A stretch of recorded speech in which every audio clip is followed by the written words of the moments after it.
네, 지난 시간에 이어서 이번 시간에 인구의 문제, 인구 정책, 그리고 가족 계획에 대해서 이어서 하도록 하겠습니다. 자, 409페이지 펴주시면 되겠고요. 409페이지에 인구의 문제가 발생합니다.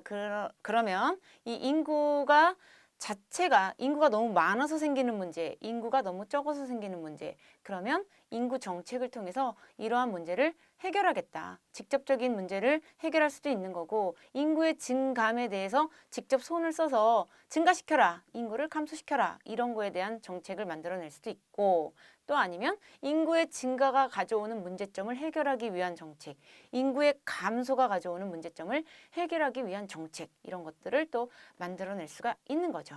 자, 우리 책에 뭐라고 돼 있냐? 자, 인구 문제의 보건의료적 측면이다 이렇게 돼 있는데, 자, 우리 교재에는 인구의 증가의 문제를 주로 다루고 있는데, 네, 증가의 문제를 주로 다루고 있죠. 그래서 감소의 문제도 있는 거죠. 보건의료적 측면에서 봤을 때 인구 문제 자체는 이렇게 우리 책에 나온 것처럼 우리 산모의 고령화 문제, 우리 국가가 겪고 있죠. 35세 이상의 그 인부는 노령 임신이다라고 얘기하는데 너무 많이 증가하고 있어요. 그리고 출산 합병증 증가, 모성 질병 발생률, 미수가, 영유아 사망, 영유아 질병 이런 문제가 생길 수 있다. 보건의료적 측면에서. 그리고 보건의료적 측면이 아니어도 이제 인구가 감소가 일어나면 우리가 겪고 있는 상황에서는 국가 경쟁력이 약화된다는 거죠. 생산 인구가 감소되는 거고 노년 부양비는 증가되고 있고 각종 문제를 갖고 있다.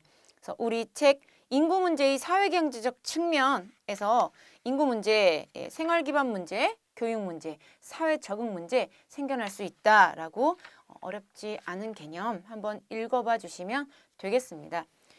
경제적인 측면에서 인구가 증가하면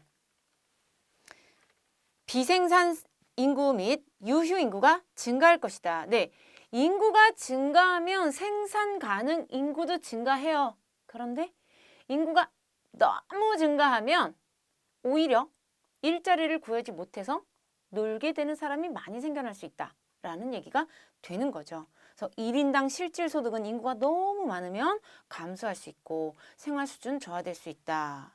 인구의 도시 집중화 현상도 문제가 되는 거고요. 네, 인구 밀도가 높은 나라 또한 경제 성장이 저하될 수 있다. 이런 얘기 나오고 있습니다.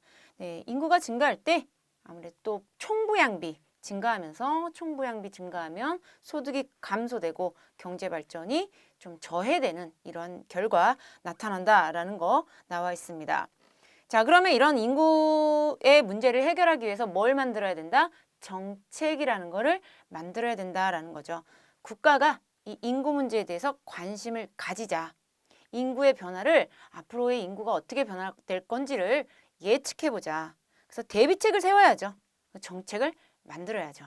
자, 우리나라도 인구 증가를 이끌어내기 위한 각종 정책들 많이 만들어내고 있습니다. 국가 차원에서 신경을 많이 쓰고 있음에도 불구하고 어떻게 된 일인지 인구는 별로 증가하지 않고 있죠. 그래서 우리 인식, 결혼에 대한 생각이나 출산, 양육에 대한 생각들이 많이 변화되고 있는데 그에 따른 꼭 맞는 알맞은 정책 만들어져서 인구 증가시켜야 될 것 같아요.